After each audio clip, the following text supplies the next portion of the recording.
Shalom, bertemu lagi dalam renungan hari ini. Puji Tuhan ya, hari baru, kesempatan baru, kan kiranya kita bisa ya mengisi satu hari ini sedikit. Kita ambil waktu kita untuk membaca dan merenungkan ayat-ayat firman Tuhan, benar-benar menjadi penerang hidup kita. Benar-benar kalau kita berharap ya kepada Tuhan, kita melakukan apa yang menjadi bagian kita saja, kita imani Roh Kudus yang akan menuntun kita, Roh Kudus yang akan membuka hikmat-hikmat dalam hidup kita. Kita imani itu. Mujizat masih ada, Tuhan masih berbicara. Amin ya. Kiranya semakin banyak orang yang tersadar bahwa tujuan kita semuanya itu sama, menuju ke Tuhan Yesus, menuju surga yang sama. Dan kiranya di hidup kita yang sekali ini kita bisa mencontoh Tuhan Yesus, di mana apa yang dilakukan Tuhan Yesus juga dicontoh oleh para murid dan para rasul Tuhan Yesus. Amin ya. Kembangkan talenta kita selama kita di dunia untuk kemuliaan Allah, untuk kemuliaan Tuhan kita, Tuhan Yesus. Amin ya. Agar semua orang tahu, agar Roh Kudus menyentuh hati mereka dengan mendengarkan kesaksian kita atau mendengarkan firman Tuhan yang ditulis oleh para rasul dan para murid Tuhan Yesus 2000 tahun yang lalu, dimana saat itu mereka semuanya kepenuhan Roh Kudus, dituntun oleh Roh Kudus. Perkataan Tuhan Yesus kita tahu adalah perkataan Bapa yang didengar Tuhan Yesus sendiri. Tuhan Yesus datang ke dunia hanya melakukan kehendak Bapa, tidak ada yang lain. Amin ya. Mari kita saling menguatkan, tidak bosan-bosan kita katakan ini. Saling menguatkan, saling mendukung, saling mensupport untuk tujuan yang sama. Amin ya. Amin. Kita akan nyanyikan lagu yang pertama.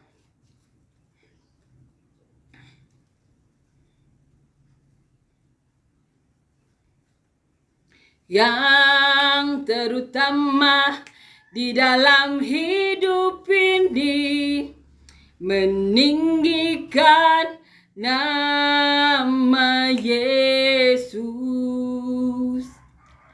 Yang terutama di dalam hidup ini, memuliakan namanya. Haleluya, haleluya. Saya cinta Yesus. Haleluya, haleluya. Saya cinta Yesus. Amin ya. Puji Tuhan, amin. Kita akan melanjutkan ya membaca dan merenungkan ayat firman Tuhan. Kita baca di kitab Kisah Para Rasul ya, pasal yang ke-25 ayat 13 sampai 27 ya. Judul perikopnya Paulus di hadapan Agripa dan Bernike. Beberapa hari kemudian datanglah Raja Agripa dengan Bernike ke Kaisarea untuk mengadakan kunjungan kehormatan kepada Festus. Karena mereka beberapa hari lamanya tinggal di situ, Festus memaparkan perkara Paulus kepada raja itu. Katanya, di sini ada seorang tahanan yang ditinggalkan Felix pada waktu ia pergi. Ketika aku berada di Yerusalem, imam-imam kepala dan tua-tua orang Yahudi mengajukan dakwaan terhadap orang itu dan meminta supaya ia dihukum.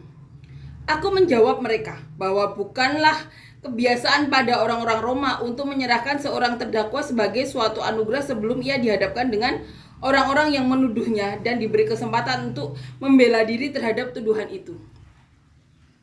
Karena itu mereka turut bersama-sama dengan aku kemari. Pada keesokan harinya aku segera mengadakan sidang pengadilan dan menyuruh menghadapkan orang itu. Tetapi ketika para pendakwa berdiri di sekelilingnya, mereka tidak mengajukan suatu tuduhan pun tentang perbuatan jahat seperti yang telah aku duga.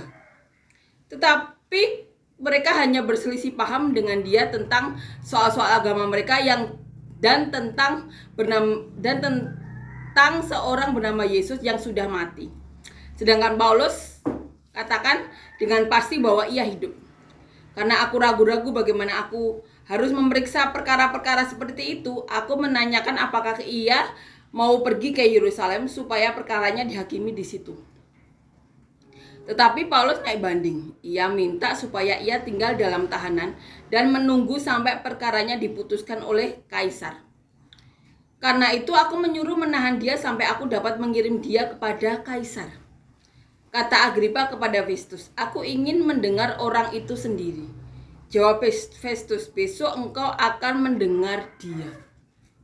Pada keesokan harinya datanglah Agripa dan Bernike dengan segala kebesaran, dan sesudah mereka masuk ke ruang pengadilan bersama-sama dengan kepala pasukan dan orang-orang yang terkemuka di kota itu, Festus memberi perintah supaya Paulus dihadapkan. Festus berkata, ya Raja Agripa serta semua yang hadir di sini bersama-sama dengan kami. Lihatlah orang ini yang dituduh oleh semua orang Yahudi, baik yang di Yerusalem maupun yang di sini. Mereka telah datang kepadaku dan sambil berteriak-teriak mereka mengatakan bahwa ia tidak boleh hidup lebih lama. Tetapi ternyata kepadaku bahwa ia tidak berbuat sesuatu pun yang setimpal dengan hukuman mati. Dan karena ia naik banding kepada kaisar, aku memutuskan untuk mengirim dia menghadap kaisar. Tetapi aku tidak ada apa-apa yang pasti yang harus kutulis kepada kaisar tentang dia. Itulah sebabnya aku menghadapkan dia di sini kepada kamu semua, terutama kepadamu Raja Agripa, supaya setelah diadakan pemeriksaan aku dapat menuliskan sesuatu. Sebab pada hematku tidaklah wajar untuk mengirim seorang tahanan dengan tidak menyatakan tuduhan-tuduhan yang diajukan terhadap dia. Jadi ini menceritakan bagaimana Paulus di hadapan Raja Agripa dan Bernike. Kita tahu kemarin Paulus di hadapan Festus, di mana sebelumnya ya Festus ke Yerusalem, dan di sana ditulis di sini di pasal 25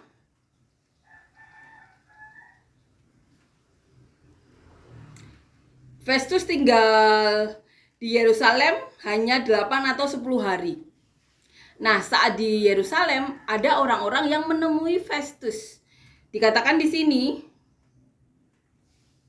di situ imam-imam kepala dan orang-orang Yahudi yang terkemuka datang menghadap dia dan menyampaikan dakwaan terhadap Paulus. Ditulis di ayat 2. Imam-imam kepala dan orang-orang Yahudi yang terkemuka datang menghadap Festus dan menyampaikan dakwaan-dakwaan mereka mengenai Paulus. Dan mereka meminta untuk Paulus itu dibawa ke Yerusalem. Dari Kaisarea dibawa Yerusalem karena apa? Karena mereka masih mempunyai niat jahat untuk membunuh Paulus saat perjalanan Paulus ke Yerusalem. Tetapi Paulus naik banding, meminta naik banding kepada kaisar. Nah, di sini kita akan renungkan ya bagaimana Paulus meminta kenaikan banding ya di hadapan kaisar. Ditulis di ayat 13. Beberapa hari kemudian datanglah Raja Agripa dengan Bernike ke Kaisarea untuk mengadakan kunjungan kehormatan kepada Festus. Jadi ini ada kunjungan kehormatan ya. Dan mereka tinggal beberapa hari di situ. Dan selama Agripa dan Bernike di situ, Festus mengemukakan dakwaan orang-orang Yahudi terhadap Paulus. Jadi Festus menceritakan apa saja dakwaan yang diterima oleh Paulus. Di sini dikatakan di sini ada seorang tahanan yang ditinggalkan Felix pada waktu ia pergi. Ketika aku berada di Yerusalem, imam-imam kepala dan orang-orang Yahudi mengajukan dakwaan terhadap orang itu dan meminta supaya ia dihukum. Aku menjawab mereka bahwa bukanlah kebiasaan pada orang-orang Roma untuk menyerahkan seorang terdakwa sebagai suatu anugerah sebelum ia dihadapkan dengan orang-orang yang menuduhnya dan diberi kesempatan untuk membela diri terhadap tuduhan itu. Itu pernyataan Festus ya.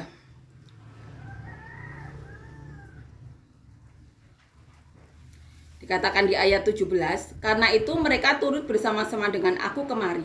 Pada keesokan harinya aku segera mengadakan sidang pengadilan dan menyuruh menghadap orang itu. Dikatakan di ayat 18, tetapi ketika para pendakwa berdiri di sekelilingnya, mereka tidak mengajukan suatu tuduhan. Suatu tuduhan pun tentang perbuatan jahat seperti yang telah aku duga. Tetapi mereka hanya berselisih paham. Jadi Festus menganggap mereka hanya berselisih paham dengan dia tentang soal-soal agama mereka dan tentang seorang bernama Yesus yang sudah mati. Sedangkan Paulus katakan dengan pasti bahwa ia hidup. Dikatakan di ayat 20, karena aku ragu-ragu bagaimana aku harus memeriksa perkara-perkara seperti itu, aku menanyakan apakah ia mau pergi ke Yerusalem supaya perkaranya dihakimi di situ. Tetapi Paulus naik banding, ia minta supaya ia tinggal dalam tahanan dan menunggu sampai perkaranya diputuskan oleh kaisar. Jadi ini perkataan Festus ya yang disampaikan kepada Agripa dan Bernike. Dikatakan di kalimat selanjutnya, karena itu aku menyuruh menahan dia sampai aku dapat mengirim dia kepada kaisar. Kata Agripa kepada Festus, aku ingin mendengar orang itu sendiri. Festus menjawab, besok engkau akan mendengar dia. Jadi Agripa ya mau mendengar Paulus sendiri. Bagaimana pernyataan Paulus, pembelaan Paulus. Ditulis di ayat 23. Pada keesokan harinya datanglah Agripa dan Bernike dengan segala kebesaran ya. Sesudah mereka masuk ke ruang pengadilan bersama-sama dengan kepala-kepala pasukan dan orang-orang yang terkemuka dari kota itu, Festus memberi perintah supaya Paulus dihadapkan. Ini kata Festus, ya Raja Agripa serta semua yang hadir di sini bersama-sama dengan kami, lihatlah orang ini yang dituduh oleh semua orang Yahudi, baik yang di Yerusalem maupun yang di sini. Mereka telah datang kepadaku dan sambil berteriak-teriak mereka mengatakan bahwa ia tidak boleh hidup lebih lama. Tetapi ternyata kepadaku bahwa ia tidak berbuat sesuatu pun yang setimpal dengan hukuman mati, dan karena ia naik banding kepada kaisar, aku memutuskan untuk mengirim dia menghadap kaisar. Itu perkataan Festus ya. Tetapi tidak ada apa-apa yang pasti yang harus kutulis kepada kaisar tentang dia. Itulah sebabnya aku menghadapkan dia di sini kepada kamu semua, terutama kepadamu Raja Agripa, supaya setelah diadakan pemeriksaan aku dapat menulis sesuatu. Sebab pada hematku tidaklah wajar untuk mengirim seorang tahanan dengan tidak menyatakan tuduhan-tuduhan yang diajukan terhadap dia. Ini ya, Paulus naik banding. Paulus tidak mau dihakimi di Yerusalem karena Paulus tahu ada rencana jahat, di mana dia dikasih tahu ya oleh kemenakannya sendiri bahwa dalam perjalanan Paulus akan dibunuh. Nah, di sini ternyata ada Raja Agripa dan Bernike yang mengadakan kunjungan kehormatan kepada Festus. Dan di situ Festus menceritakan apa yang dia alami. Ada tahanan dari zamannya Felix sebelum Felix pergi, di mana Festus mengatakan ini kesalahpahaman dan menceritakan semua hal yang diketahui oleh Festus kepada Agripa. Dan kemudian Agripa meminta untuk bertemu langsung dengan Paulus untuk mendengar sendiri. Ini salah satu kisah yang dialami Paulus, di mana Paulus sampai di penjara 2 tahun ya. Satunya Felix memenjarakan Paulus ya, kemudian sering memanggil Paulus untuk berharap mendapatkan uang. Dan kemudian saat zamannya Festus, karena sudah Felix udah tidak menjabat lagi, digantikan Festus, Paulus juga tetap dipenjara karena Festus mau mengambil hati orang Yahudi. Dan ini yang dihadapi oleh Paulus. Bagaimana Paulus dalam memberitakan firman ya, banyak hal yang dialami Paulus dari orang Yahudi sendiri, dari orang-orang mereka sendiri. Bagaimana Paulus menghadapi mereka, tuduhan-tuduhan mereka, bahkan rencana jahat untuk membunuh mereka. Ini yang dialami orang-orang pilihan Tuhan. Amin ya.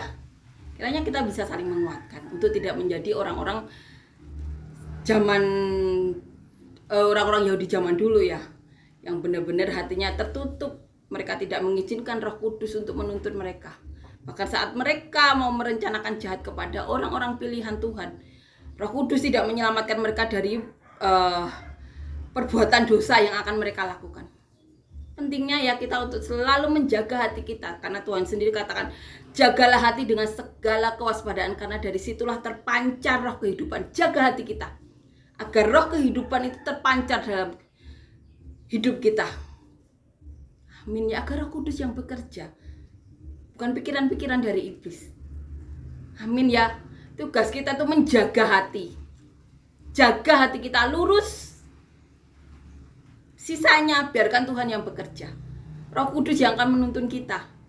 Amin ya. Amin. Kita akan nyanyikan lagu yang kedua.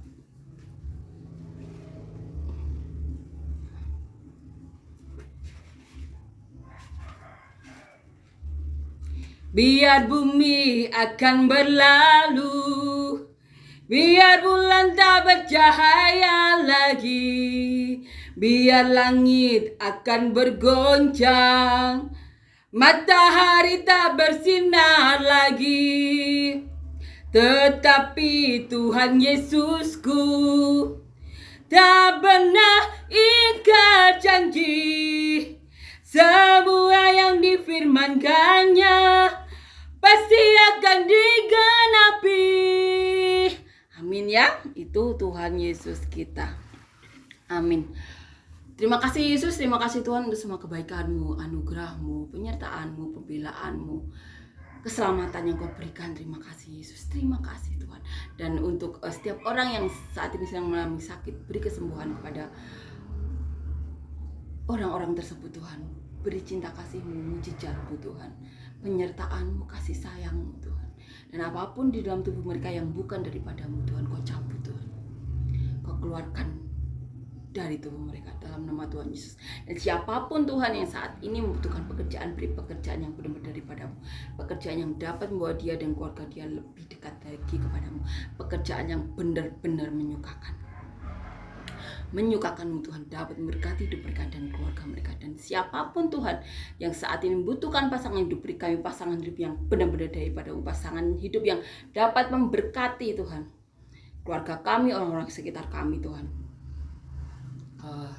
yang dapat membawa kami lebih dekat lagi kepada-Mu. Dan siapapun Tuhan di dalam hidup mereka yang membutuhkan pertolongan, Kau berikan solusi-Mu, terobosan-terobosan-Mu, jalan keluar-Mu, hal-hal yang baik yang berbeda daripada-Mu. Dan biarlah nama-Mu yang dipermuliakan dalam hidup kami semuanya. Terima kasih Yesus. Biarlah di hidup kami yang sekali ini kami menjadi saluran berkat-Mu Tuhan. Kau berikan kami semuanya berkat surgawi, berkat duniawi Tuhan. Jadi saluran berkat-Mu. Biarlah nama-Mu yang dipermuliakan hidup kami Tuhan. Biarlah kehendak-Mu yang terjadi di dalam hidup kami. Terima kasih Yesus. Kau benar-benar nyata, benar-benar ada dalam hidup kami. Dalam nama Tuhan Yesus. Amin.